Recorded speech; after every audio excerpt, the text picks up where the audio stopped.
Hello विद्यार्थियों, मैं आपका अपना नमी सर और स्वागत करता हूं आपका अपने प्यारे से यूट्यूब चैनल मैथ्स एजुकेशन में। विद्यार्थियों, ये मैथ्स की तैयारी चल रही है जो आपका अलजेब्रा का पेपर होने वाला है 6 मार्च को। मैं कोशिश करूंगा कि जितने भी चैप्टर्स के मैं रिवीजन करवा सकता रहूंगा आप तक मैं उन सारे चैप्टर्स को इसी चैनल के माध्यम से पहुंचाता रहूंगा। बट स्टूडेंट्स, याद रखिए कि अगर आपको रिवीजन की ज़रूरत नहीं है, जैसे आपने बहुत अच्छे से प्रैक्टिस की है, बहुत अच्छे से आपने पढ़ाई की हुई है मैथ्स ट्यूटोरियल्स के ऑफलाइन सेंटर पे, तो मैं डिस्क्रिप्शन में पीडीएफ शेयर करूंगा।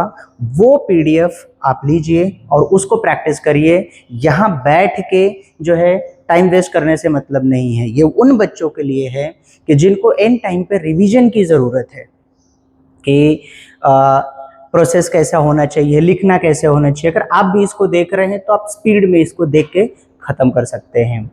ज़्यादा से ज़्यादा क्वेश्चन का प्रैक्टिस करने की ज़रूरत है आपको, ना कि 8 घंटे 10 घंटे यूट्यूब के सामने बैठ के स्क्रीन देखने की ज़रूरत है। जितना ज़्यादा आप नोटबुक और पेन उठा के क्वेश्चन का प्रैक्टिस करेंगे उतना ज़्यादा आपका कॉन्फिडेंस बढ़ने वाला है। मैं यहाँ बिल्कुल नहीं बोलने वाला हूँ कि ये इम्पोर्टेंट क्वेश्चन है, ये एग्जाम में आएगा ही, कल के पेपर में दिख नहीं वाला है। नहीं, बिल्कुल भी नहीं। आपको पता है पेपर सेट हो चुका है और जो भी इम्पोर्टेंट क्वेश्चन है, जो भी पेपर में आने वाले क्वेश्चन है, ऑलरेडी ऑफलाइन सेंटर में आपको बता चुका हूँ। तो आपको प्रैक्टिस करना है, ज़्यादा से ज़्यादा प्रैक्टिस करने की ज़रूरत है। सो टाइम वेस्ट कम करने की बजाय हम क्या करते हैं, स्टार्ट करते हैं अपना टॉपिक। सबसे पहला टॉपिक जो आता है linear equation and two variable, ये चैप्टर से जो है एक मैंने टॉपिक उठाया है। 2 नंबर के लिए जनरली पूछा जाता है, काफ़ी सारे बोर्ड के क्वेश्चन पेपर में मैंने देखा है इसको। तो इसके लिए सबसे पहले मैं इसको एक्सप्लेन करना चाहूँगा। देखिए, दो हमारे पास इक्वेशन है, that is a1x plus b1y plus c1 is equal to, आपको पता है कि स्टैंडर्ड इक्वेशन है लीनियर इक्वेशन का। उसमें से दिया है हमें 2 इक्वेशंस दे दिए हैं और आपसे पूछा जाएगा कि भाई बताओ कि ये जो 2 इक्वेशन हैं ये कौन से, इनका नेचर क्या है, इनके पास नंबर ऑफ सॉल्यूशंस क्या क्या हो सकते हैं। देखिए यहाँ पे है graph, number of solutions, nature of line, ये कंसिस्टेंट हैं कि इनकंसिस्टेंट हैं, ये सारी चीजें हमसे पूछी जा सकती है, एमसीक्यूज में आ सकता है।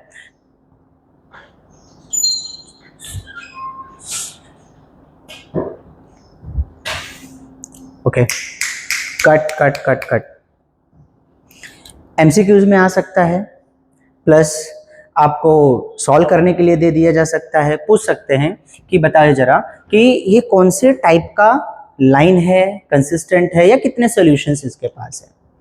तो सबसे पहले बच्चों आपको पता है कि जैसे आपको 2 इक्वेशन दिए हुए रहेंगे तो आप उसको स्टैंडर्ड फॉर्म से कंपेयर करके ए बी सी की वैल्यू आसानी से निकाल लेंगे। ठीक है, तो जैसे आपको ये वैल्यू मिल जाएगी तो याद रखना, सबसे पहले जैसे देखिए ये पोजीशन A1 का है, ये पोजीशन A2 का है, ये B1 का है, ये B2 का, ये C1 का है, C2 का, आसानी से आप निकाल सकते हैं। कुछ नहीं करना है, आप क्या करिएगा, A1 अपॉन A2 डिवाइड कर दीजिए, B1 अपॉन B2 डिवाइड कर दीजिए, C1 अपॉन C2 डिवाइड कर दीजिए। अब कंडीशंस देखना चालू करते हैं।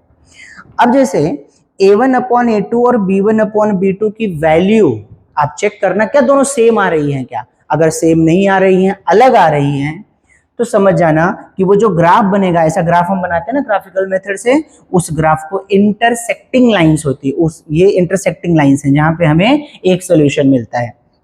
तो इस तरह का ग्राफ जनरेट होगा और इस टाइप के ग्राफ को, इस टाइप इसने लाइन को, इसका जो नेचर होगा that is a intersecting lines, इसे हम इंटरसेक्टिंग लाइन बोलेंगे।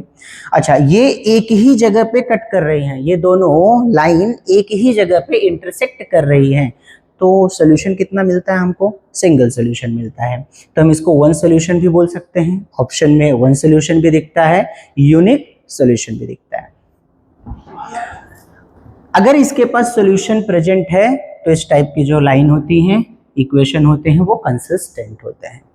ओके, आते हैं सेकंड कंडीशन पे। सेकंड कंडीशन में मैंने 1/A2 देखा, B1/B2 देखा, ये इक्वल हो गए। हम जाएंगे C1/C2 के पास। तो क्या देखा यहाँ पे कि A1/A2 इक्वल है B1/B2 को, लेकिन C1/C2 से इक्वल नहीं है। तब लाइन के क्या क्या कंडीशन हो जाएंगे? ये पैरेलल लाइंस हो गया है ना। कुछ ग्राफ हमने बनाए थे, उसके अंदर कहीं पे भी इंटरसेक्शन नहीं होता था लाइंस का, तो मतलब वो हो गए पैरेलल लाइंस। कौन सी लाइन हो गई वो? Parallel lines. अच्छा, ये पैरेलल लाइंस है, इनका इंटरसेक्शन नहीं हो रहा है, तो इनके पास कोई सोल्यूशन होगा क्या? No solution. और अगर इनके पास कोई सोल्यूशन नहीं है तो इस टाइप की लाइन को क्या बोलेंगे? इनकंसिस्टेंट। वेरी गुड, होप आप लोग को अच्छे से समझ में आ रहा है। नेक्स्ट वापस हम देखेंगे इक्वेशन में कि A1/A2 इक्वल हो गया, B1/B2 इक्वल हो गया, C1/C2 भी इक्वल हो गया। ये तीनों भी रेशो इक्वल हो गए। अब तीनों रेशो अगर इक्वल हो जाएंगे तो आप ध्यान दीजिएगा कि ऐसे भी ग्राफ हमने बनाए हैं कि वो एक ही लाइन के ऊपर दूसरी लाइन भी एक ही लाइन के ऊपर आ जाती है। तो जो इस टाइप की लाइन होती है उसे बोला जाता है कोइंसिडेंट लाइन। इस टाइप की लाइन को क्या बोला जाता है? Coincident line. अच्छा, अब ये इनफाइनाइट जगह पे एक दूसरे को इंटरसेक्ट करते हैं, चिपक के जा रहे हैं ना एकदम इस तरह से। सो इनफाइनाइट जगह पे इंटरसेक्ट कर रहे हैं, और इनफाइनाइट जगह पे इंटरसेक्ट कर रहे हैं तो उनके सोल्यूशन कितने हुए भाई? इनफाइनाइट सोल्यूशन हो गए। तो यहाँ पे हम लिखते हैं मैनी सोल्यूशन या तो इनफाइनाइट सोल्यूशन। और नेचर क्या हो गया लाइन का? Coincident line. अच्छा, इसके पास सोल्यूशन प्रेजेंट है, तो सोल्यूशन अगर है तो इस टाइप की लाइन को क्या बोलेंगे? कंसिस्टेंट। ये क्या है? कंसिस्टेंट है। होप आपको ये समझ में आ गया। सो पहले ही आप क्या करिएगा? नोटबुक लीजिए, पेन लीजिए, इसको अच्छे से बना के लिख लीजिए, ठीक है। फिर आते हैं हम इस एग्जाम्पल के जरिए थोड़ा सा समझने की कोशिश करते हैं। दिया है कि 2x + 4y = 8, x + 2y = 4। ये हमें दो इक्वेशन दे दिया गया है। तो हमें बताना है इसमें, अब ऐसे दिया रहेगा आपको और पूछ लेगा कि इस लाइन इसके पास कितना सोल्यूशन है, या नेचर ऑफ लाइन क्या है, या इसका ग्राफ कैसे प्लॉट हो, कुछ भी आ सकता है। तो आपको क्या करना है? कंपेयर करना है अपने स्टैंडर्ड फॉर्म से। तो जरा देखो यहाँ पे A1 की वैल्यू क्या हो गई? 2, B1 की वैल्यू क्या हो गई? 4, C1 की वैल्यू क्या हो गई? ले लेना, उधर सॉल्व कर लेना, इसको उस टर्म में लिख दो। यहाँ पे ऐसे कर देते हैं इसको, +8 = 0, यहाँ क्या था? +4 = 0, और यहाँ पे जो है मैं कर देता हूँ +6 = 0, +9 = 0, ताकि स्टैंडर्ड फॉर्म में रहे। और उस फॉर्म में रहा तो भी आप लिख सकते हो आसानी से। सो A1 A2 मिल गया। B1 देखते थे, A1 A2 देख लेते हैं। A2 की वैल्यू यहाँ कुछ नहीं है तो 1 है। देन B2 की वैल्यू क्या आ गई? 2 आ गई। और प्लस C2 की वैल्यू क्या आ गई? हमें यहाँ 4 मिली, और यहाँ पे हमारा 8 है। तो चलो कंडीशंस देख लेते हैं, कौन से कंडीशंस में आ रहा है ये। देखिए, पहला चीज, ये डिवाइड कर दे 2/1, डिवाइड कर दें 4/2। 4/2 मतलब क्या हो गया? 2 2 = 4, ये भी हो गया 2/1। इसको डिवाइड कर दे तो क्या हो जाएगा? 4 2 = 8, ये भी हो गया 2/1। मतलब सारे चीजें क्या आ गई यहाँ पे? इक्वल आ गई। तो देखो जरा कौन सा कंडीशन सेटिस्फाई कर रहा है? ये वाला कंडीशन सेटिस्फाई कर रहा है। तो इसके पास solution infinite solution, many solution, coincident line, consistent, जो भी आपके ऑप्शन में दिखे, जो भी आपको लिखना रहे आप लिख सकते हैं। दूसरा आप देख रहे हैं, यहाँ पे भी सेम वही करेंगे। मैं डायरेक्ट डिवाइड कर दे रहा हूँ। ये हो जाएगा 3/4, ये हो जाएगा 4/3। अच्छा, ये देखो, एक आ रहा है 3/4, दूसरा आ रहा है 4/3। ये तो मिल ही नहीं रहा है ना, इक्वल ही नहीं है। अच्छा, अगर ये इक्वल नहीं है तो इसका मतलब क्या हो गया कि पहला कंडीशन सेटिस्फाई कर रहा है, और उसका ग्राफ बनेगा इंटरसेक्टिंग का, लाइन इंटरसेक्टिंग लाइन से।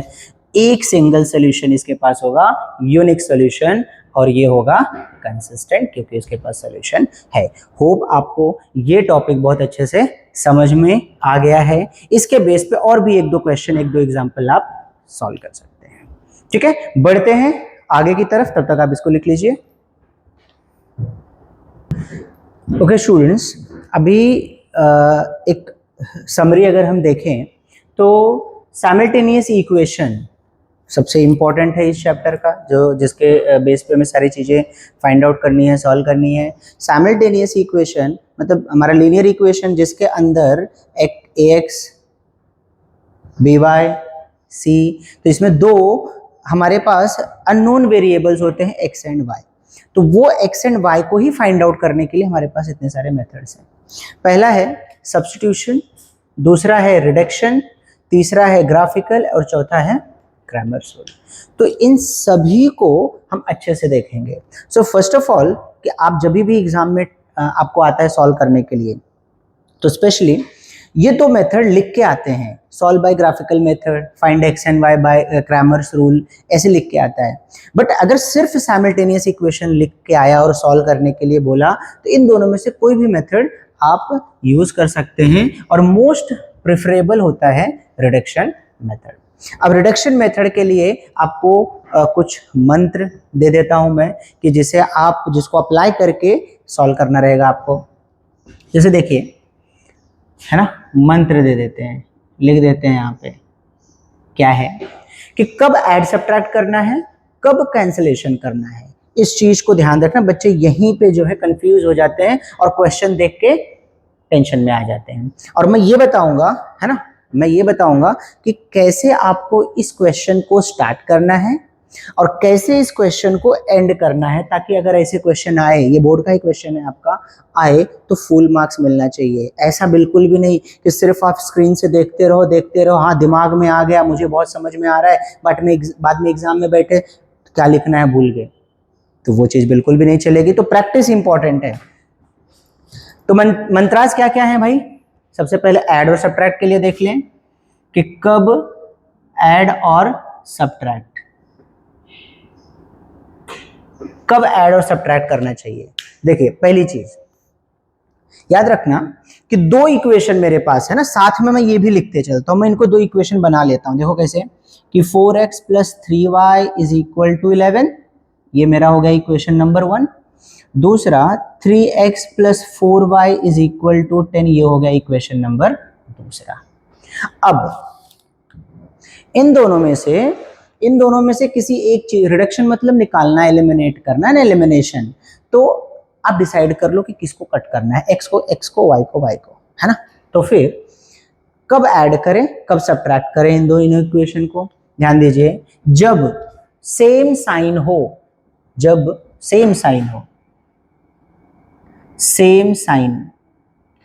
सेम साइन है तो क्या करोगे,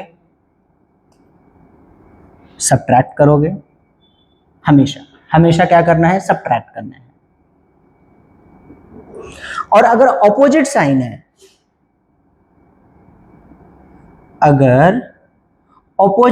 है, तो क्या करो, ऐड कर दो। ऑपोजिट साइन है तो ऐड करो, ये बात याद रखना, है ना। समझाऊंगा, इसी के बेस पे ये चीज करवाऊंगा। मैंने क्या बोला, मैं ओवरऑल आपको एक्सप्लेन करने वाला हूं, क्वेश्चन को कैसे सॉल्व करते हैं।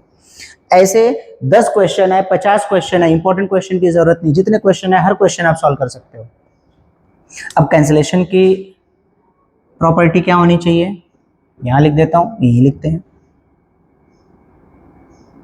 कैंसिलेशन। अब कैंसिलेशन के लिए तो पहले आप डिसाइड करोगे कि x को कट करना है कि y को कट करना है, कैंसिल करना है। तो उसके लिए हमेशा याद रखना कि वेरिएबल सेम होना चाहिए, x है तो वहां भी x, y है तो वहां भी y, वेरिएबल सेम होना चाहिए, वेरिएबल शुड बी सेम। दूसरा कोएफिशिएंट भी सेम होना चाहिए, सेम कोएफिशिएंट, है ना, शॉर्ट में लिखते हैं थोड़ा इसको, सेम कोएफिशिएंट होना चाहिए। तीसरा साइन ऑपोजिट होने चाहिए, यस कम ऑन, क्या बोला मैंने, साइन ऑपोजिट होना चाहिए।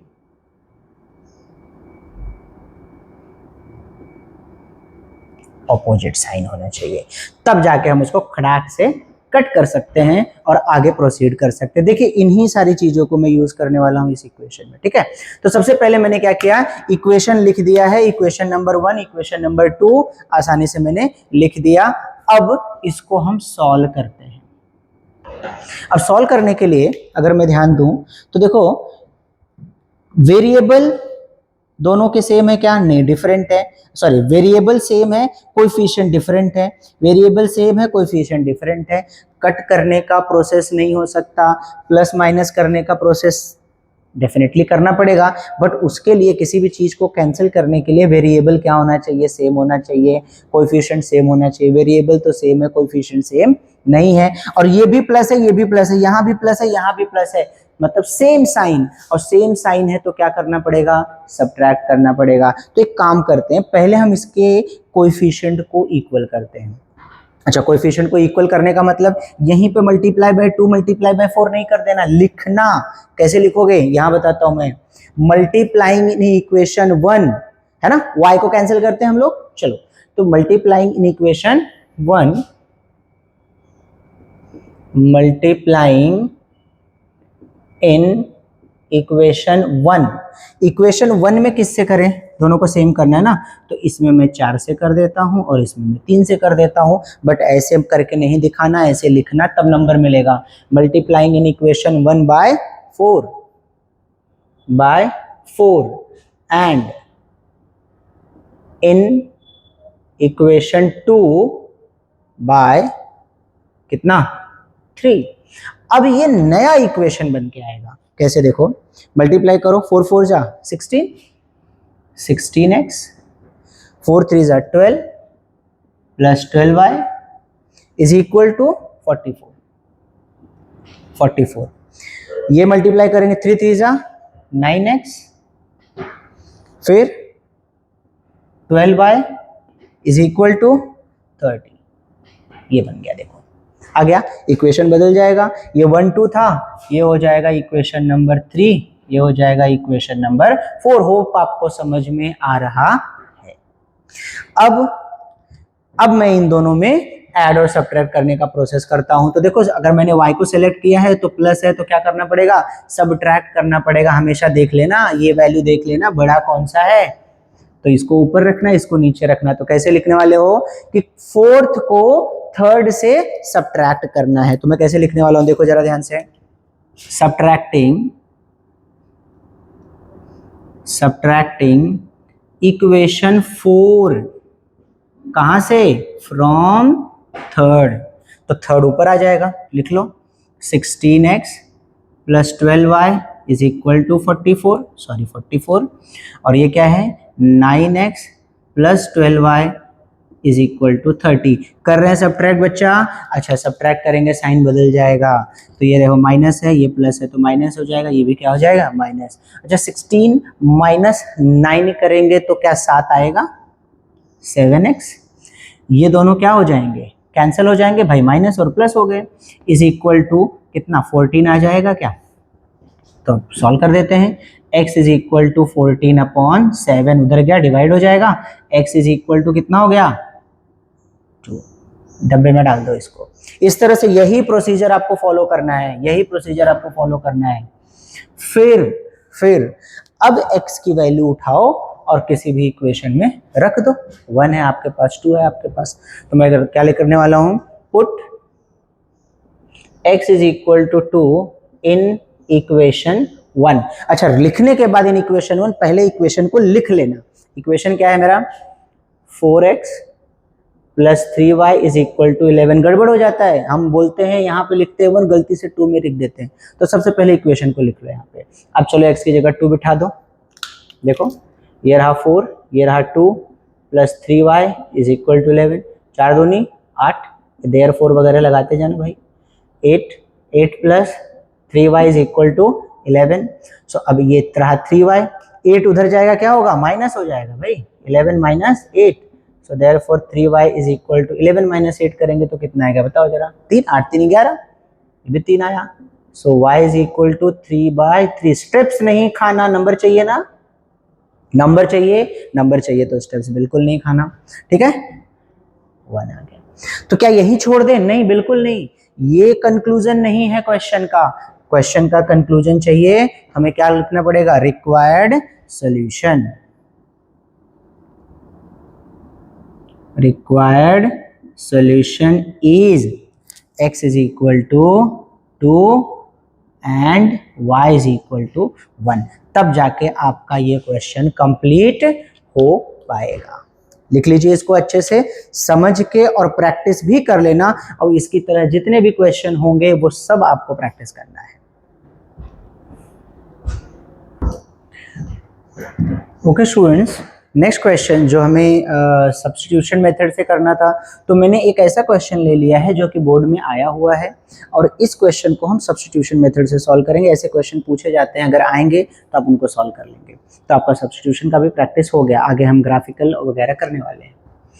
दिया the coordinate of the point of intersection of a lines ax plus by is equal to 9 intersection है, and bx plus ay is equal to 5 is 3, -1, then find the value of a and b।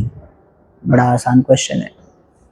हाँ, calculation जो है मैं समझाऊंगा, आप समझ जाओगे, लेकिन अगर आप प्रैक्टिस नहीं करोगे तो बिल्कुल भी नहीं लिख पाओगे। तो ध्यान से देखो कैसे इसको सॉल्व करेंगे। अ coordinate of a point intersection of lines. अच्छा, अगर इन दोनों कोऑर्डिनेट के इंटरसेक्शन करने पे जो पॉइंट जनरेट होगा ये है, मतलब कि हमें सीधी सी बात पता चल गई है कि x की वैल्यू और y की वैल्यू क्या होने वाली है। तो ध्यान दीजिए, मैं क्या करता हूं कि पुट, है ना, solution, put x is equal to 3 and y is equal to -1। किस इक्वेशन में रखना भाई? इन दोनों इक्वेशन में रख, सेटिस्फाई करेंगे ना, इंटरसेक्टिंग है। इन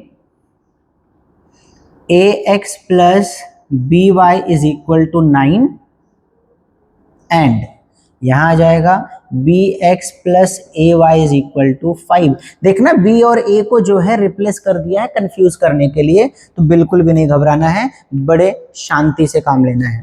देखो, तो x की जगह पे 3 रख दो, a मैंने रख दिया 3, b y की जगह पे क्या रख दोगे? -1 रख दो, इज इक्वल टू 9, है ना। इसको ही पहले सॉल्व कर लेते, तो क्या हो गया बताओ जरा? 3a minus b is equal to 9। बढ़िया, शांति से बैठते हैं, इधर आगे देखते हैं। यहां देख लो, ये b है, x की जगह पे क्या रखना है भाई? 3 रखना है, प्लस ए वाई की जगह पे क्या रखना है? -1 रखना है, इज इक्वल टू 5। दिख रहा है आपको? और बड़ा लिखो थोड़ा, तो ये क्या हो गया? 3b minus a is equal to 5। दो इक्वेशन बन के आ गया है। तो एक काम करते हैं कि इसको थोड़ा सा सिंप्लीफाई, सब्स्टिट्यूट करना है, तो एक वैल्यू निकालनी पड़ेगी, तब दूसरे में रखेंगे ले जाके। तो मैं यहाँ पे इक्वेशन 1 दे देता हूँ इसको, और इसको इक्वेशन नंबर 2 दे देता हूँ। मैं यहाँ पे लेता हूँ फ्रॉम इक्वेशन 1। तो यहाँ पे देखो जरा, 3a minus b is equal to 9 है, तो चेंज कर सकता हूँ, b उधर चला जाएगा, 9 इधर आ जाएगा, तो क्या हो जाएगा? 3a minus 9 is equal to b। क्या बढ़िया लिखा मैंने? सही है, दिख रहा है, यहां तक भी आपको दिख रहा है। 3a minus 9 is equal to b। अब क्या करूंगा, इस b की वैल्यू को उठाओ और यहाँ इक्वेशन में रख दो। तो लिखना पड़ेगा, ऐसे ही मत रख दो, लिखना पड़ेगा। क्या लिखोगे कि put b is equal to 3a minus 9 in equation 2, या put the value b in equation 2 रख दो यहाँ पे। तो पहले 2 लिखना, therefore 3b minus a is equal to 5, है ना, लिख दिया। तो चलो b की वैल्यू ये है मेरे पास, therefore 3, b की वैल्यू लिखो भाई, 3a माइनस 9, है ना, minus a is equal to 5। So therefore 3 3 जा 9a माइनस 9 3 जा 27 minus 9 is equal to 5। Correct? समझ में आ रहा है बच्चा? 9 में a में कंफ्यूज नहीं होना, 9 है ये। अब आगे बढ़ते हैं।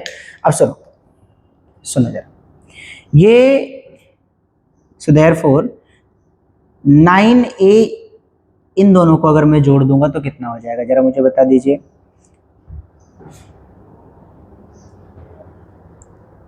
ओके, एक मिनट रुकिए जरा। मैं खुद 9 को ए समझ बैठा हूँ, खुद 9 को ए समझ बैठा हूँ। थोड़ा सा पीछे चलते हैं, ध्यान दीजिए। मेरे पास इक्वेशन क्या है, इक्वेशन ये है 3b माइनस ए, है ना, ये ए ही है, ये ए है, ओके ठीक है। तो यहाँ पे लिख देते हैं 3, ये b क्या है 3a minus 9 minus a is equal to 5, ठीक है, मैंने चेंज कर दिया मार्कर वहाँ पे। 3 3 जा 9a minus 27 minus a is equal to 5। So बच्चा 9a माइनस ए, 9a में से a निकाल दो, कितना बचा 8a minus 27 is equal to 5। So therefore 8a is equal to 5 plus 27। So 8a is equal to कितना हो जाएगा भाई, 7 5 12 32 32। So a is equal to 32 upon 8। So a is equal to 8 चौके 32, a इज 4। मिल गया। अब आप बताओ कि इस a की वैल्यू किसी के साथ क्या किया जाए। इसको उठा के यहाँ रख दे, बी में रख सकते हैं, पुट a या वैल्यू ऑफ a लिख दो ऐसे, put value of a in b, put value of a in b या इक्वेशन नंबर 1 में रख दो, कुछ फर्क नहीं पड़ता, इन इक्वेशन 1 लिखो, इन इक्वेशन 1 में रख देते हैं। तो 1 में 1 पहले लिखना पड़ेगा हमें, 3a minus b is equal to 9। तो b की वैल्यू क्या आई भाई, a की वैल्यू क्या आई 4 आई, रख दो इधर। 3 into 4 minus b is equal to 9, 4 3 12 minus b is equal to 9। So अब सुनो, ऐसे सिचुएशन में b को भेजो उधर, प्लस हो जाएगा 12, ये आएगा इधर minus 9 is equal to b। कितना बचा भाई 12 माइनस 9 कितना हो जाएगा 3 लिख दो यहाँ पे, 3 is equal to b। So therefore b is equal to 3। Question में पूछा था find the value a and b, तो कंक्लूड करना सीखो। क्या लिखोगे, the value are a is equal to क्या आया 4 and b is equal to 3, तब जाके आपका क्वेश्चन कंप्लीट हो गया। देख लीजिए, इसको लिख लीजिए और प्रैक्टिस कर लीजिए। सो बच्चों नेक्स्ट जो है वो है हमारे पास साइमल्टेनियस इक्वेशन ग्राफिकल मेथड, है ना। 2 मेथड से 2 डिफरेंट क्वेश्चन मैंने आपको समझा दिए, जो कि अच्छे खासे इंपॉर्टेंट क्वेश्चंस थे। अब हमारे पास और क्वेश्चन है, x and y he find out करना है ग्राफिकल मेथड से। और इसके अंदर दूसरा एक क्वेश्चन मैंने ले लिया है, जो मैंने बोर्ड में ऐसा देखा है, बोर्ड पेपर में आया हुआ क्वेश्चन है, इसको भी सॉल्व करना सीखते हैं। देखिए, ग्राफिकल मेथड एग्जैक्ट तो मैं यहाँ पे नहीं बना पाऊंगा, लेकिन आपको सारा प्रोसेस बनाऊंगा। आप इसका प्रैक्टिस ग्राफ के ऊपर ही करना, ओरली बिल्कुल नहीं करना, वीडियो में देख के ओरली बिल्कुल नहीं। आप 2 3 4 ग्राफ पेपर ले लीजिए और उसके ऊपर 2 4 क्वेश्चन कर लीजिए। अगर आप अभी से बनाए रहेंगे तो आपका प्रैक्टिस रहेगा, आपकी स्पीड अच्छी खासी रहेगी, जिसका यूटिलाइज आप बोर्ड में कर सकते हो। अदरवाइज यहाँ पे आप वीडियो में देख के आपको सारी चीजें आ गई, फिर बाद में जब आप एग्जाम में बैठोगे बनाने के लिए तो पेंसिल स्केल ये सब खींचना, लाइन खींचना, कैसे बनाना, कंफ्यूज हो जाओगे, टाइम वेस्ट होगा और क्वेश्चन भी रॉन्ग हो जाएगा। तो सबसे पहली चीज, आप कैलकुलेशन वाला पार्ट हम देखते हैं, इसका कैलकुलेशन वाला पार्ट देखते हैं। हमारे पास 2 इक्वेशन है, तो 2 इक्वेशन है तो 2 टेबल हम बनाएंगे। देखिए क्या क्या है, x plus Y is equal to 2 और दूसरा है x minus Y is equal to 4। मैं सॉल्व करके दिखाऊंगा, आप भी सॉल्व कर सकते हैं। अगर थोड़ा यहाँ पे ये इजी क्वेश्चन आया हुआ है, ये आपके बोर्ड का क्वेश्चन है, ये अगर थोड़ा डिफिकल्ट क्वेश्चन आ जाता है तो आप प्रॉपर सॉल्व करके फिर टेबल फिल करना। अगर आप डायरेक्ट भी कर सकते हो तो बहुत अच्छी बात है, आपका टाइम बचेगा। तो टेबल पहले लेना है x y, फिर लिखो x y, है ना। एक बढ़िया सा प्रॉपर लाइनिंग आप स्केल यूज करिए, स्केल पेंसिल लेके जाइए अपना। तो यहाँ पे मैं x की कुछ वैल्यू रखूंगा, y की कुछ वैल्यू आ जाएगी। सिमिलर काम वहां पे करेंगे, तो मैं एक पहले बना लेता हूं। मिनिमम 3 वैल्यू लीजिए, 2 से भी आपका काम चल सकता है, लेकिन प्रॉपर ग्राफ के लिए मैं सजेस्ट करूंगा कि 3 वैल्यू आप लीजिए, 3 वैल्यू लीजिए कम से कम, ठीक है। यहाँ पे देखिए इस इक्वेशन को, हम कभी भी x की वैल्यू सब्स्टिट्यूट करते हैं, तो जब x की वैल्यू सब्स्टिट्यूट करते हैं तो हमें y मिलता है। तो मैं एक काम करूँ, इस इक्वेशन को क्या ऐसा बना दूं कि y is equal to, y अपनी जगह पे है, x को उधर भेज देते हैं 2 माइनस एक्स, करेक्ट चलेगा, ठीक है बढ़िया। तो y is equal to 2 minus x हो गया। अब मैं x की कोई भी वैल्यू रख सकता हूँ, आप अपनी मर्जी से कुछ भी ले लीजिए, 100 लोग 100 अलग अलग वैल्यू ले लें, फर्क नहीं पड़ता, जो आएगा अगर आप पैटर्न से जाओगे तो आपका ग्राफ सेम बनेगा, वैल्यू सेम आएगी। तो x यहाँ पे ले लिया मैंने, x में 0 रख दूं, x अगर यहाँ पे 0 रख दिया तो कॉम्प्लिकेटेड है तो आप सॉल्व कर सकते हो, यहाँ 0 तो कुछ नहीं बचा, 2 हमारा कोऑर्डिनेट आया 0,2, x की जगह 1 रख सकता हूं मैं, तो x की जगह 1 रखा, 2 माइनस 1 क्या हो जाएगा 1, ये भी आया 1, तो क्या बना कोऑर्डिनेट 1,1। x की जगह 2 रख सकता हूं मैं, तो 2 माइनस 2 क्या हो जाएगा 0, तो क्या कोऑर्डिनेट बना 2,0। समझा क्या, ये टेबल बनाने सीख गए आप इस तरह से। यहाँ पे भी वही काम करते हैं, यहाँ पे वही काम करना है। अगर मुझे x चाहिए या y के टर्म में चाहिए तो ये y पॉजिटिव करने के लिए इधर लेके आ जाओ, 4 को उधर भेज देता हूँ, क्या हो जाएगा x minus 4 is equal to y। चलो टेबल बना लो, ये आया x, ये आया y, ये आया xy, है ना। ले लेते हैं 3 वैल्यू। हाँ एक बात खाली आप याद रखना कि वैल्यू आप ऐसी लेना कि आपके ग्राफ के बाहर न जाए, है ना, थोड़ा सा वहां सोचना पड़ेगा, अगर कॉम्प्लिकेटेड है तो थोड़ा सा सोचना पड़ेगा, जैसे मैंने आपको सिखाया है, सारे क्वेश्चंस मैंने सिखाया, मैं जैसे बोल रहा हूं आपको, सब एक भी ऐसा क्वेश्चन छोड़ा नहीं है और एक भी ऐसा क्वेश्चन बोर्ड में नहीं आएगा जो मैंने आपको नहीं बताया है, जो मैंने आपको नहीं सिखाया है। फुल कॉन्फिडेंस के साथ रहो और पेपर लिख के लाओ। और हाँ, हम जो पढ़ाई कर रहे हैं इंपॉर्टेंट क्वेश्चन के लिए नहीं कर रहे हैं, इंपॉर्टेंट क्वेश्चन उन लोगों के लिए होता है जिन्होंने कभी नहीं पढ़ा, 2-4 क्वेश्चन बोर्ड में आ जाए, पास हो जाए। हम 100 नंबर के लिए पढ़ रहे हैं, 100 नंबर चाहिए, 95, 98 तक बच्चे चले गए लेके आए ना, मुझे 100 चाहिए, तो मैं 100 के लिए पढ़ा रहा हूँ, ये रिवीजन 100 के लिए करा रहा हूँ, पास होने के लिए नहीं। सो x y x y, चलो वैल्यू लेके आ जाते हैं अभी। सो पुट कर दे कोई भी वैल्यू, देख लो अपने हिसाब से। y क्या है यहाँ पे, y is equal to x minus 4, x की वैल्यू रखना है हमको, तो x की वैल्यू 0 भी रख सकते हैं, x की वैल्यू 0 रख दूं। अच्छा x की वैल्यू 0 रख दिया तो y की वैल्यू क्या आ जाएगी बताओ जरा, -4, माइनस बचेगा ना, -4। ये सॉल्व भी कर सकते हो आप, बट एग्जैक्ट में इस टेबल का काम है, इस टेबल का, और जो ग्राफ बनेगा उस ग्राफ का काम होता है। आ गया 0, -4। अब आ जाओ यहाँ पे, x माइनस 4 हो गया, ओके ठीक है। अब आ जाओ नेक्स्ट, मैं अब x की जगह पे क्या रख दूं, x की जगह पे 1 रख सकता हूँ, 1 रख दिया, 1 रखूंगा तो क्या हो जाएगा -3 हो जाएगा, तो 1, -3। x की जगह पे कोई बड़ी वैल्यू भी ले सकता हूँ, 5 ले सकता हूँ, बट ग्राफ हमें बड़ा बनाना पड़ेगा, तो क्या हो जाएगा, x की जगह पे 2 रख दो, 2 रख दिया तो क्या आ जाएगा, x माइनस 2 माइनस 4 इज -2, तो 2, -2 ये बना दिया क्या आपने। अब देखिए ग्राफ, ठीक है, आइए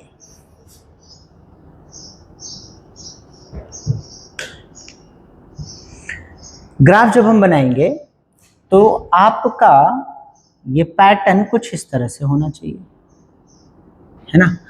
आपके पास वैल्यू तो है, कहाँ जा रहा है वैल्यू आपको समझ में आ रहा है, वैल्यू अगर बड़ी है तो आप इसको उस हिसाब से बनाइएगा, सेंटर देख के उस हिसाब से। ये आपका हो गया ओरिजिन, ये हो गया x, ये हो गया y, ये हो गया x डैश, ये हो गया y डैश, ठीक है। तो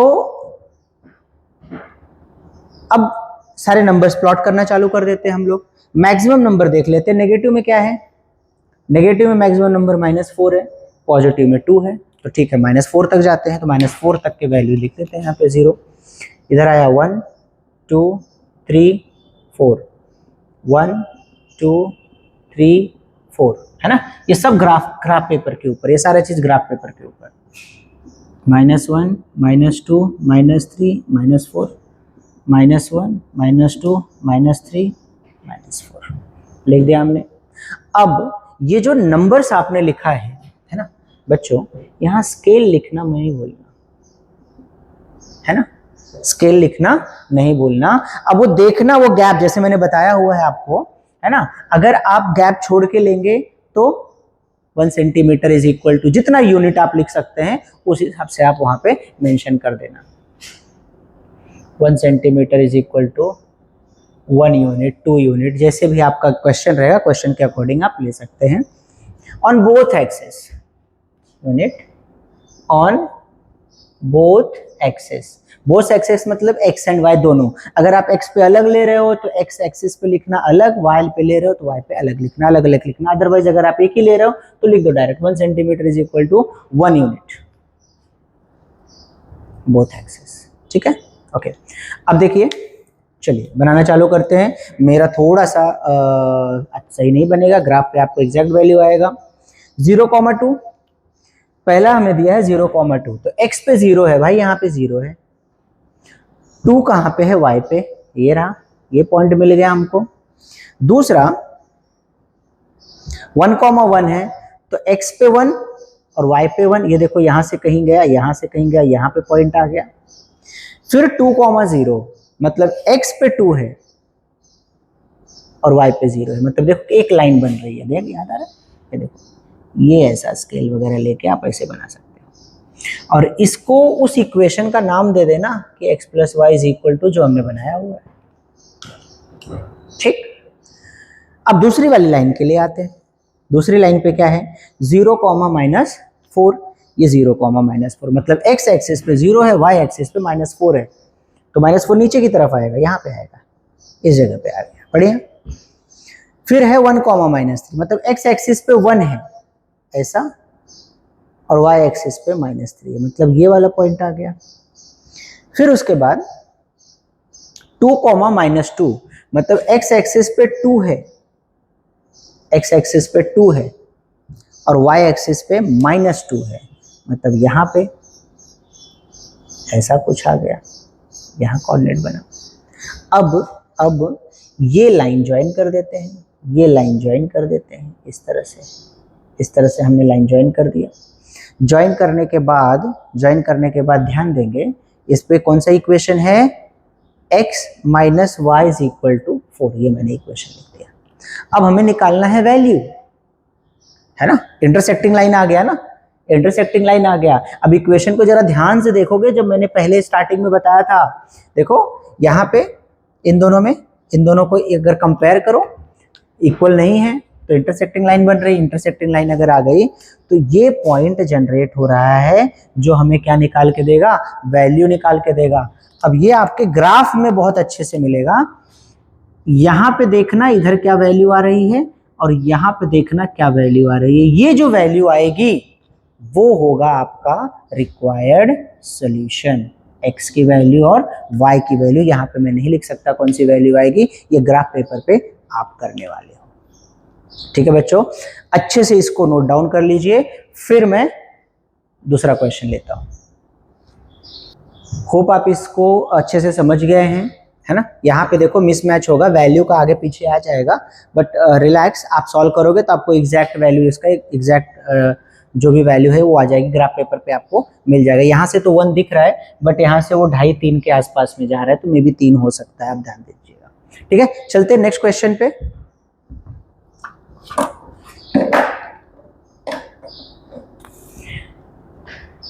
नेक्स्ट क्वेश्चन,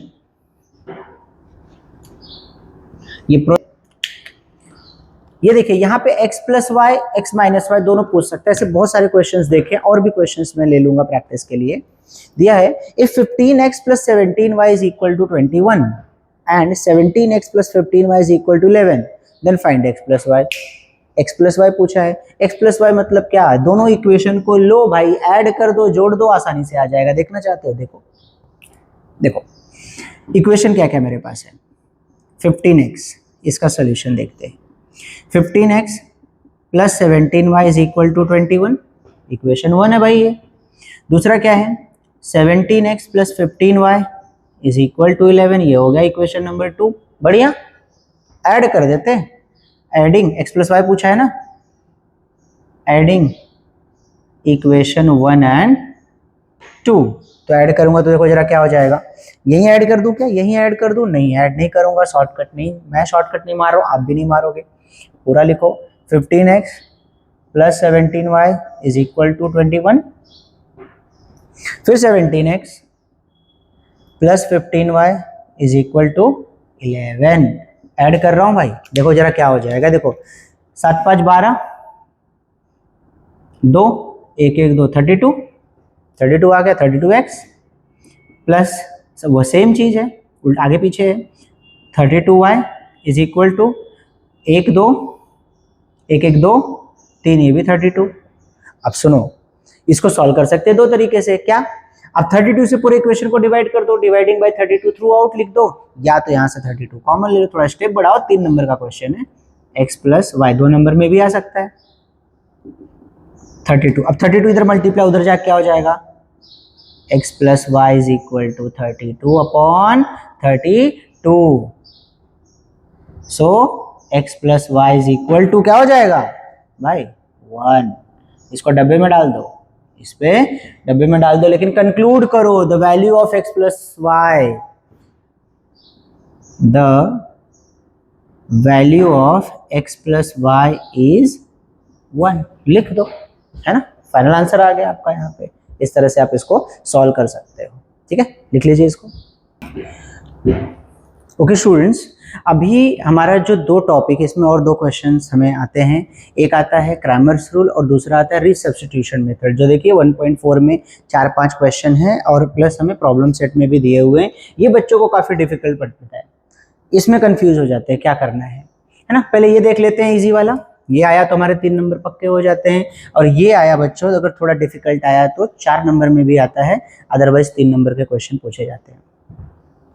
तो पहले इसको देख लेते हैं क्रैमर्स रूल। अच्छा, क्रैमर्स रूल बताने से पहले मैं आपको डिटरमिनेंट सिखाना चाहूंगा, है ना। डिटरमिनेंट क्या होता है, डिटरमिनेंट यहाँ पे जो हम सीख रहे हैं ना 10th स्टैंडर्ड में, 2x2 का ऑर्डर है, 2x2 का ऑर्डर है। बताऊंगा ऑर्डर वगैरह के बारे में जब हम आगे 11th 12th में जो है साइंस लेंगे तब पता चलेगा हमें। डिटरमिनेंट जैसे मुझे पास दिया हुआ है d इज इक्वल टू 3 2 1 4, तो याद रखना इसका डिटरमिनेंट निकालना है, ये डायगोनल्स को मल्टीप्लाई करना है। याद रखना कि पहला डायगोनल यही लेना है आपको, इसे गलती से भी मत लेना, है ना, पहला डायगोनल यही लेना है। अब क्या करना है, और इन दोनों के बीच में हमेशा आपको माइनस रखना है ना, प्लस माइनस का गेम है ये, बोला ना, आगे आपको समझ में आएगा, फिलहाल के लिए इतना समझो। तो क्या हो जाएगा ये 3 × 4 माइनस, पहले माइनस लगा दो, उसके बाद अगर यहाँ कहीं माइनस है तो उसको एप्लीकेशन में ले लो। 2 × 1, तो क्या हो गया 3 4 जा 12 माइनस 2 1 जा 2, आंसर क्या आ गया 10, डिटरमिनेंट आ गया 10। होप ये आपको समझ में आ गया, है ना। कुछ क्वेश्चन ऐसे 1/, में भी होते हैं 1/2 7/2 ऐसे आपको दे, होप ये बहुत अच्छे से आपको आ रहा है, ठीक है, ये लिख लीजिए। फिर मैं आगे चलता हूँ, वहां पे इसी से जुड़ा हुआ है आपका क्रैमर्स रूल, इसको रब करता हूं मैं। होप आपको ये समझ में आ रहा है और आप इसका प्रैक्टिस भी कर रहे हो, ठीक है। तो यहां देख लेते हैं कि इक्वेशन मेरे पास कौन कौन सी है। ये इक्वेशन है, ये इक्वेशन, इसको मैं बोलता हूँ इक्वेशन 1/2 और ये इक्वेशन 2 है, बराबर। अब मैं सबसे पहले डिटरमिनेंट निकालूंगा। अल्टीमेटली हम सब में क्या कर रहे हैं, एक्स और वाई की ही अननोन वेरिएबल्स जो है उन्हीं की वैल्यू निकाल रहे हैं। मेथड अलग अलग है हमारे पास, रिडक्शन है, सब्स्टिट्यूशन है, क्रैमर्स है, ग्राफिकल है, ये सबको इस्तेमाल कर रहे हैं। तो देखिए डिटरमिनेंट में ये जो तो प्लेस है कैसे फुलफिल होने वाला है, ये यहाँ पे देखिए, ये है, ये देखिए, ये आपका हो गया फर्स्ट रो में हम इसको लिखते ऐसे रो में लिखते जाएंगे, 3 2 3 लिखा, ये आ गया -2 आ गया, ये क्या है 2 और यहाँ पे क्या कुछ नहीं है तो 1 आ गया। इसको हम कंपेयर करते हैं, जनरली डिटरमिनेंट जो हम लिख रहे हैं क्या A1 B1 A2 B2 का फॉर्मेट होता है, मैंने आपको अच्छे से एक्सप्लेन किया है, मैंने डायरेक्ट यहाँ पे क्वेश्चन ले लिया है। तो ये 3 आपका C1 हो जाएगा, ये 16 आपका C2 हो जाएगा, ठीक है। डिटरमिनेंट निकाल देते हैं, डिटर्मिनेंट क्या हो जाए 3 1 जा 3 है ना, ऐसे मल्टीप्लाई करना है ना, 3 इंटू 1 माइनस, मैंने बोला था माइनस लगा ही देना है। उसके बाद में यहाँ पे देखो 2 इंटू -2 आ रहा है, तो 3 1 जा 3 माइनस 2 2 जा 4 -4 है ना, देखो माइनस और ये प्लस है तो -4 हो गया, ये माइनस माइनस प्लस हो जाएगा, 3 + 4 आंसर क्या आ गया 7, डिटर्मिनेंट क्या आ गया 7। ये जीरो नहीं होना चाहिए, क्यों, क्योंकि डिवीजन में जाने वाला है, डिवाइड होने वाला है आगे वैल्यू निकालने के टाइम। ये अगर डिवीजन में हुआ तो वेरिएबल आएगा ही नहीं, ठीक है।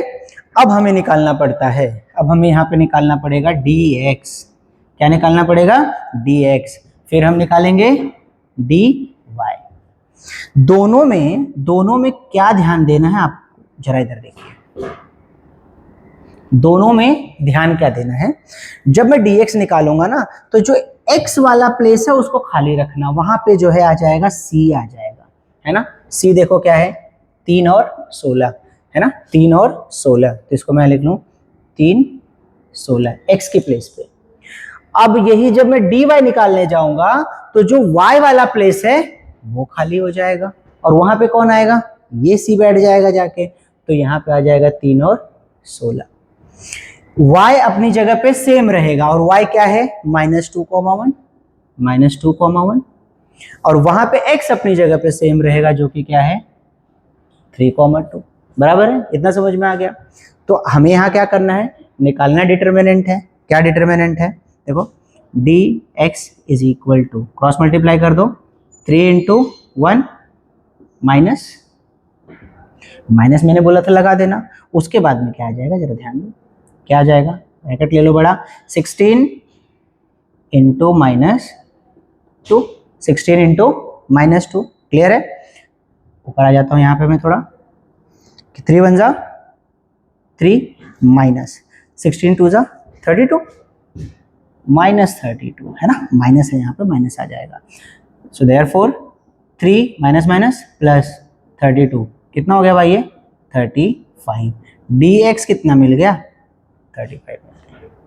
dy निकाल लेते हैं, तो dy निकालने के टाइम पे देखो क्या करना पड़ेगा हमको, सेम कहानी, dy is equal to 16 into 3 minus 3 into 2, जब माइनस नहीं है वैल्यू के अंदर तो ब्रैकेट लेने के लगाने की जरूरत नहीं है। 16 3 जा 48 -3 2 जा 6, अब 48 - 6 कितना होता है 42 मिल गया dy। अब मिल जाएगा क्या x एंड y, तो x by using Cramer's rule. अब लिखना, ये हमने डिटर्मिनेंट निकाला, ये सारा का सारा चीज हमने सबने डिटर्मिनेंट निकाला है, रूल अब अप्लाई करेंगे, क्रैमर्स रूल अब अप्लाई करेंगे, बाय यूजिंग क्रैमर्स रूल, लिखना ऐसा इसको क्रैमर्स रूल। अब क्रैमर्स रूल में जब मैं x और y यूज करता निकालता हूं तो जो x की वैल्यू होती है dx upon d, and y की जो वैल्यू होगी वो होगी dy अपॉन d। समझ में आया क्या, तो dx की वैल्यू हमने क्या निकाली भाई बताओ जरा, dx की वैल्यू यहाँ 35 है, d की वैल्यू बताओ 7, d की वैल्यू है 7, 7 5 जा 35, तो x की वैल्यू आ गई 5। और दूसरा यहाँ पे y is equal to dy कितना निकाला था 42, और d की वैल्यू कितनी थी 7 7 42, सो y इज इक्वल टू 6। सो देख लो जरा सही है क्या कि x की वैल्यू 5 है और y की वैल्यू 6 है। कंक्लूजन लिखना नहीं भूलना, the values are x is equal to 5, y is equal to 6, इससे आपका कहीं से भी नंबर कटने का कोई चांस नहीं है। देख लीजिए, इसको लिख लीजिए, फिर नेक्स्ट क्वेश्चन की तरफ चलते हैं। सो स्टूडेंट्स, आपको क्रैमर्स रूल होप अच्छे से समझ में आ गया है। अब ये रीसब्स्टिट्यूशन मेथड है ना, बच्चों को यहाँ प्रॉब्लम होती है, ये वाले क्वेश्चन में प्रॉब्लम होती है ना। अगर एक क्वेश्चन आ गया तो कैसे सॉल्व करेंगे जरा मैं आपको एक्सप्लेन कर देता हूँ। फर्स्ट ऑफ ऑल बच्चों, मैं ये 2 क्वेश्चन को थोड़ा सा हिंट दे देता हूँ ताकि आप वो सॉल्व करो, और ये तीसरा थोड़ा जो डिफिकल्ट दिख रहा है ना, ये मैं सॉल्व करके दिखा देता हूँ आपको। देखिए ये क्वेश्चन में है ना, समझने का कोशिश करिए पहले कि ये जो 4/x + 3/y = 1 है, है ना। क्या मैं इसको ऐसे लिख सकता हूं क्या, 4 इंटू 1/x, देखो जरा 4 1 जा 1, 4/x आ गया, plus 3/y, plus 3 into 1/y ऐसे लिख सकता हूं क्या, इज इक्वल टू 1। ठीक है, इसमें भी सेम सेम सेम सेम जो काम मैंने वहां किया यहां यही भी करने वाला हूं। मैं इसको 8 इंटू 1/x और minus 9 into 1/y is equal to 7 ऐसे लिख सकता हूं क्या, बिल्कुल लिख सकता हूं। अब देखिए, अब यहां पे ना लेट कंसिडर करते हैं ना, अज्यूम करते हैं, यहाँ 1/x है 1/y, यहाँ 1/x 1/, दोनों में कॉमन है, तो मैं क्या ले लूंगा 4, सॉरी कंसिडर करते हैं कि 1/x इज इक्वल टू मैंने p ले लिया और 1/y इज इक्वल टू मैंने q ले लिया। अब देखना इक्वेशन बदल जाएगा, तो 1/x की जगह p लिख दो 4p प्लस 3, 1/y की जगह पे q लिख दो इज इक्वल टू 1। ये बन गया आपका इक्वेशन नंबर 1। सेम काम यहां कर दो, 8 1/x की जगह पे क्या मैं p लिख सकता हूं, फिर क्या है -9 और 1/y की जगह पे क्या मैं यहां पे q लिख सकता हूं इज इक्वल टू 7। ये बन गया मेरा इक्वेशन नंबर, ये इस तरह से बन गया इक्वेशन। आसानी से ऐसे इक्वेशन आपको बना लेने हैं, है ना।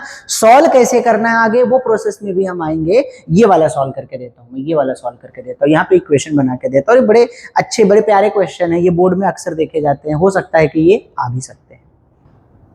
सेम कहानी यहां पे देखो, इस क्वेश्चन में सेम प्रोसीजर हम लोग अप्लाई करने वाले हैं।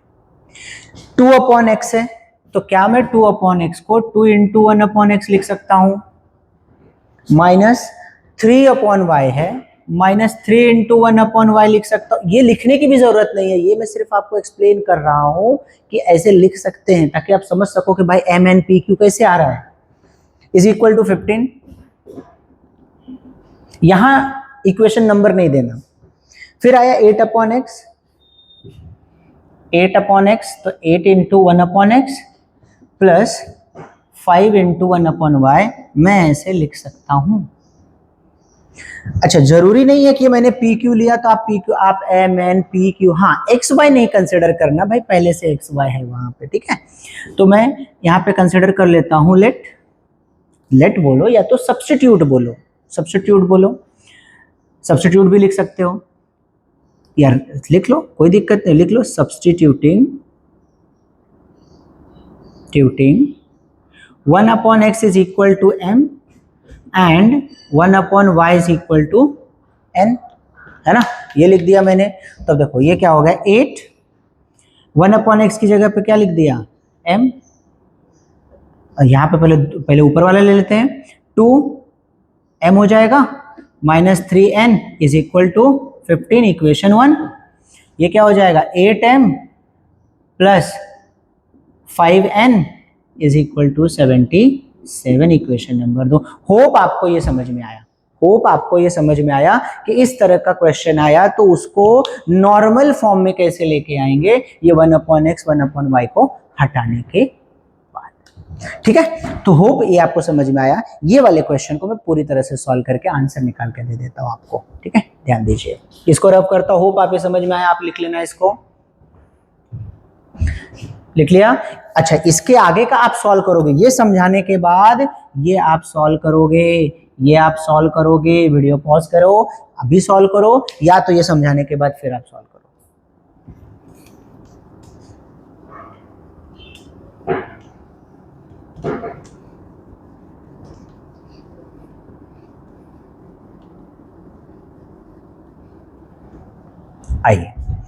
आइए ये क्वेश्चन को देख लेते हैं ना, ये क्वेश्चन को देख लेते हैं। सेम कहानी के साथ इसको हम सॉल्व करेंगे। यहाँ पे भी सेम चीजें वही आने वाली है कि मैं इसको क्या लिख सकता हूं, देखो जरा, 10 into 1/x plus y plus 2 into 1/x minus Y is equal to 4। Same वही बात यहां पे लिख दूं कि 15 इंटू 1/x+y। ये इंटू कर मैं सिर्फ एक्सप्लेन करने के लिए कर रहा हूं ताकि आप समझ पाओ कि कैसे मैं वैल्यू सेपरेट कर रहा हूं, लिख रहा हूं। वहां पे नहीं लिखोगे, डायरेक्ट आपको आ रहा है लिख दो, कोई दिक्कत नहीं है। 2 माइनस है -5 into 1/x-y is equal to -2 बराबर। बच्चों अब देखो सॉल्यूशन आगे वाला, ये तो मैं समझा दिया, लास्ट वाले क्वेश्चन में समझा दिया था अच्छे से।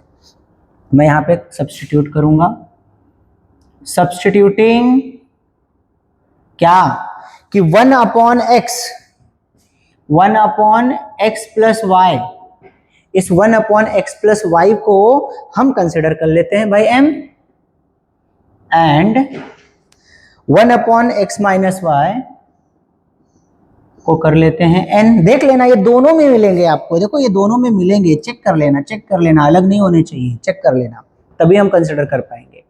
तब देखो मेरा इक्वेशन कैसे बदलेगा और कैसे बनेगा। ये हो जाएगा 10m + 2n is equal to 4, equation number 1 ध्यान से देख लो। फिर ये हो जाएगा 15m -5n is equal to -2, ये बन गया इक्वेशन नंबर 2, जो मैंने लास्ट 2 क्वेश्चन में भी आपको करवा दिया था, है ना, समझा।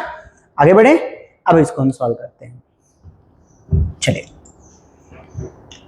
अब एक काम करते हैं, है ना, एक काम करते हैं, जो लीनियर इक्वेशन में हमने साइमल्टेनियस इक्वेशन जैसा नहीं दिख रहा आपको, ये सेम उसी तरह से दिख रहा है।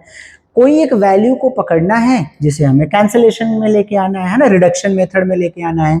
तो देखिए ये 5 है, ये 2 है, एक का साइन माइनस है, एक का प्लस है, मतलब बड़े आसानी से इसको मैं ऐड कर सकता हूं, कट कर सकता हूं, बशर्ते इसका वेरिएबल सेम है, कोएफिशिएंट सेम हो जाए। तो कोएफिशिएंट सेम होने के लिए बच्चों मैं करने वाला हूं इसमें 5 से मल्टीप्लाई और इसमें करने वाला हूं 2 से मल्टीप्लाई। लेकिन डायरेक्ट ऐसे नहीं करना, लिखना क्या लिखोगे, multiplying by 5 in equation 1 and by 2 in equation 2। Clear, ये ऐसे लिखना। अब नया इक्वेशन बन के आ जाएगा, क्या आ जाएगा देखो जरा, ये हो गया 50m + 10n is equal to 20, 5 4 जा 20। अब ये हो जाएगा 30m -5 2 जा 10n इज इक्वल टू -4। बच्चों ये बन गया हमारा इक्वेशन नंबर 3, ये बन गया इक्वेशन नंबर 4, ठीक है, 4 बन गया। क्लियर है बात, ये समझ में आ गया आपको। अब बड़े आसानी से जो रूल, जो मंत्र दिए थे मैंने आपको, देखो जरा क्या बोला था, सेम अगर रहा, अपोजिट साइन रहा, खटाक करके काट दो, लिख दो यहाँ पे ऐड कर रहा हूं, एडिंग क्या, इक्वेशन 3 एंड 4। तो लिखेंगे वापस से इसको, है ना, लिखेंगे, नंबर चाहिए, पूरा लिखना है, कुछ छोड़ना नहीं है। 30m - 10n is equal to -4, add करो, ये देखो खटाक से करेंगे। क्या बचा, 5 3 8 ATM नहीं बेटा, ATM, ठीक है, ATM नहीं बचा, पैसा निकालने लगोगे तुम लोग, इज इक्वल टू 20 - 4 करूंगा तो क्या आ जाएगा, 16 आ गया। बढ़िया, बहुत अच्छे। अब देखो जरा, अब क्या हो गया, m इज इक्वल टू 16/80, क्या मैं इसको ऐसे लिख सकता हूं, m इज इक्वल टू 16/80 ऐसे लिख सकता हूं। So m is equal to 5 1/5, m की वैल्यू आ गई भाई, m की वैल्यू आ गई 1/5। अब इस m की वैल्यू को उठाओ, इक्वेशन नंबर 1 में रख दो, चलो रख देते हैं, इक्वेशन नंबर 1 में रख देते हैं। तो पुट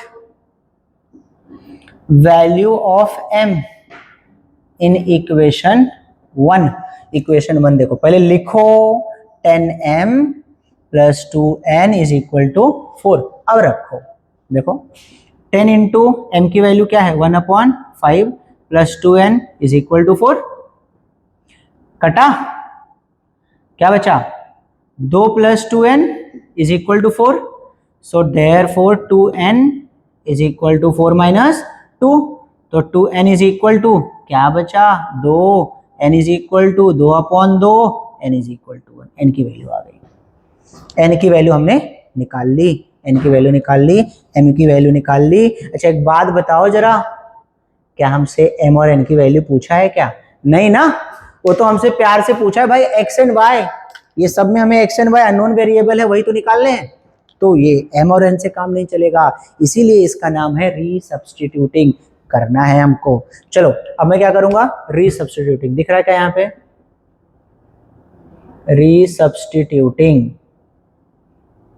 रीसब्स्टिट्यूटिंग में जरा देख लो, the value of m and n, तो m आ गया 1/5 और m की वैल्यू क्या थी बताओ जरा, क्या हमने लिया था, देखो कहाँ लिया था 1/x प्लस y, तो लिखो 1/x plus y is equal to 1/5 and n is equal to क्या निकाला हमने 1, है ना, 1 ही आया ना भाई, 1 आया, तो n इज इक्वल टू 1, तो n की वैल्यू क्या लिया था हमने, सब्स्टिट्यूट किया था उसकी जगह पे 1/x minus y is equal to 1। तो बच्चा रेसिप्रोकल करवा दो या तो फिर क्रॉस मल्टीप्लाई कर दो, जैसे आप समझ सको, ये ऊपर जाएगा तो क्या हो जाएगा x plus Y is equal to 5। Equation number कहां तक पहुंचे थे भाई, हम 4 तक पहुंचे थे, इसको 5 बोल दो तो 5 है। ये भी वही करेंगे तो क्या हो जाएगा 1/x minus Y is equal to 1, तो x minus Y is equal to 1, ये हो गया इक्वेशन नंबर 6। अब आ गया हमारा नॉर्मल वाला लीनियर इक्वेशन, है ना, x और y के फॉर्म में आ गया। तो अब इसको मैं ऐड कर दूं, डायरेक्ट लिख दूं क्या, है ना, जगह कम है, लिख देता हूं, एडिंग इक्वेशन 5 एंड 6, ऐड कर दो। ऐड जैसे ही करोगे बच्चा, जैसे ही आप ऐड करोगे, मैं ऊपर ऐड कर देता हूं, है ना, आप इसको नीचे लिखना, ठीक है। ऐड कर देता हूं तो ये दोनों क्या हो गए, कट, x प्लस एस, यहाँ साइन लगा देना, x कितना हो जाएगा 2x और ये कितना हो गया 6, 5 और 1 6, तो x की वैल्यू क्या हो गई 6/2, x इज इक्वल टू 3 आ गई, समझ में आया। अब x की वैल्यू को इक्वेशन नंबर 5 में रख दो, put x is equal to क्या आया 3 इन इक्वेशन 5 लिख लो, x plus Y is equal to 5 लिख लिया, x की वैल्यू कितनी आई 3 plus Y is equal to 5, तो y is equal to 5 minus 3, y is equal to क्या 2 आया क्या। तो अब लास्ट में जो कंक्लूजन होगा इसका क्या होगा, द रिक्वायर्ड वैल्यू या required solution and the values are of x and y, जो भी रहेगा 3 एंड 2 करके आप लिख दोगे। होप आपको ये वाला टाइप भी जो है समझ में आ गया। सो बच्चों इसको लिख लीजिए अच्छे से, और यहाँ पे आपका जो भी लीनियर इक्वेशन इन 2 वेरिएबल्स में प्रोसेस है, क्वेश्चंस के टाइप हैं, वो लगभग यही सब हैं। ये सब मैंने ले लिया, ये सब मैंने आपको बता दिया है। हाँ, अब इसमें आते हैं जो क्वेश्चन नंबर 4 और 5 में आते हैं, पूछे जाते हैं न्यूमेरिकल्स पूछे जाते हैं, थियरी बेस्ड न्यूमेरिकल होते हैं। इसके सेकंड पार्ट में एक पार्ट और मैं इसका बनाता हूं, जिसमें कुछ अच्छे ट्रिकी इंपॉर्टेंट जो मुझे लगेंगे कि इंपॉर्टेंट क्वेश्चंस हैं। ऑलरेडी मैंने सारी चीजें आपको करा, फिर से मैं बता देता हूं, इंपॉर्टेंट हैं, बोर्ड ओरिएंटेड, लेकिन मैं ये नहीं बोल रहा हूं कि यही क्वेश्चन आपको कल के एग्जाम में आएंगे। लेकिन हाँ, अगर आपने इसको ऐसा कर लिया, इसको सॉल्व कर लिया, तो एग्जाम में कोई भी क्वेश्चन आ जाने दो आप सॉल्व कर सकते। जितने भी इंपॉर्टेंट क्वेश्चन मैंने आपको दिए हैं, क्लास में दिए हैं, उसे आपको प्रैक्टिस करना है। थ्रू आउट ईयर मैंने आपको पढ़ाया है ना, तो वो सारी चीजें आपको मिलने वाली है, एक भी दिन चूकना नहीं है आपको। वन शॉट लेक्चर में या फिर कहीं पे भी जो है बैठने की जरूरत नहीं है, टाइम वेस्ट करने की जरूरत नहीं है, ज्यादा से ज्यादा जो है आपको प्रैक्टिस करना है। ये भी वीडियो उन बच्चों के लिए है जिनको कहीं पे प्रोसेस में डाउट है, कहीं पे कुछ है, उनके लिए। बाकी जो पीडीएफ आपको मिलेगी वो पीडीएफ को पूरी तरह से बैठ के ईमानदारी के साथ सॉल्व करना। और अगर आपको लग रहा है कि वहां पे भी कोई डाउट है, इमीडिएट आप व्हाट्सएप ग्रुप में मैसेज करना, या तो फिर इसमें कमेंट भी कर सकते हो। और अगर किसी पर्टिकुलर क्वेश्चन पे आप वीडियो चाहते हो तो आप जो है कमेंट सेक्शन में आप वो क्वेश्चन टाइप करके भेज दीजिए, उसका सोल्यूशन मैं वीडियो बना के दे दूंगा। Okay, thank you so much, मिलते हैं सेकेंड पार्ट।